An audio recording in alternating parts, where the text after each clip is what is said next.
So digitization and digital transformation is the biggest one, I would say, because it affects the way we interact with one another, and but also the way education is being imagined, it's being facilitated, and of course it has a huge impact on youth work itself as a practice, with digital youth work becoming like a separate thing in a sense. So to me, one of the biggest shifts is I see the entire youth work and non-formal education as a bit of an experiment field when it comes to youth development and youth practice. Because when you think about the formal educational practice, there is, safeguarding things in place. There are things that are obviously blocking innovation.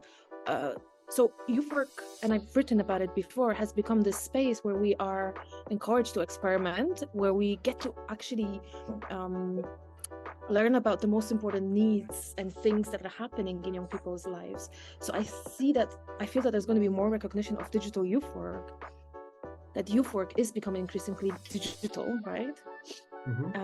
My concern is as to, because we don't recognize youth work as we are where young people are, right? So we are using the platforms that are essentially capitalizing on our work and on the young people's participation or free labor, in a sense, because this is their free labor when they post things online. So to me, that's where we're going to go, and understanding that space in between and how we navigate it with young people's involvement, informed, safe involvement, and also thinking how we talk about citizenship in general.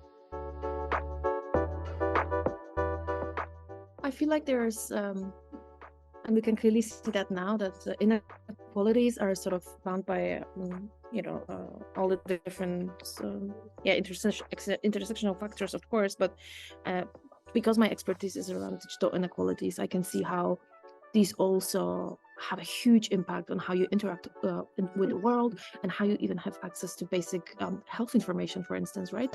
Yeah. Through COVID, you could clearly see that there were households where there was no data. The assumption that young people are always digitally literate and that they have all the resilience in the world just because, they grew up with phones is another myth. So I think all of these have to be recognized.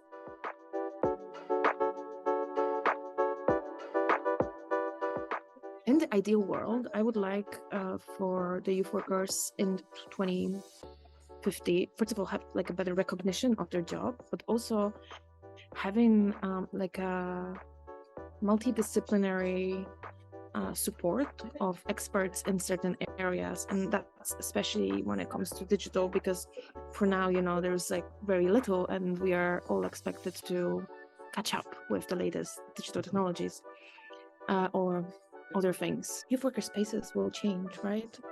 It's something that I mentioned before about the hybrid and the online and offline, and how youth workspace isn't just going to be like one physical spot. Actually, it could mean many different things.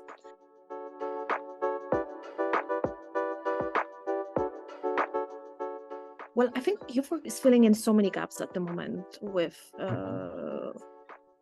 when it comes to, even if it's like environmental justice education, critical digital literacy, innovation, play, rest, mental health.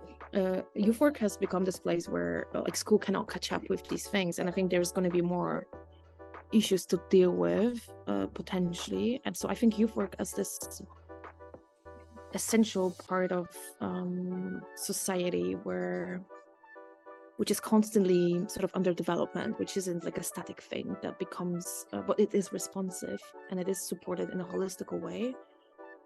And I think it's, instrumental for young people, especially to have this person that they could come to and have these difficult conversation with.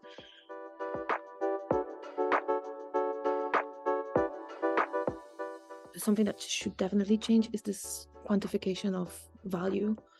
And I have worked with organizations where both youth workers and young people felt responsible to say that they are empowered, you know, like that they changed, that they created a successful program, because otherwise they wouldn't get funding to continue the work. So this idea of I think to me that's a big one, but to what extent this is possible, I think that should be dropped. But then again, that's not up to the youth workers, it's up to the funders, right? In lots of papers, like I talked about, this impact regimes, you know, and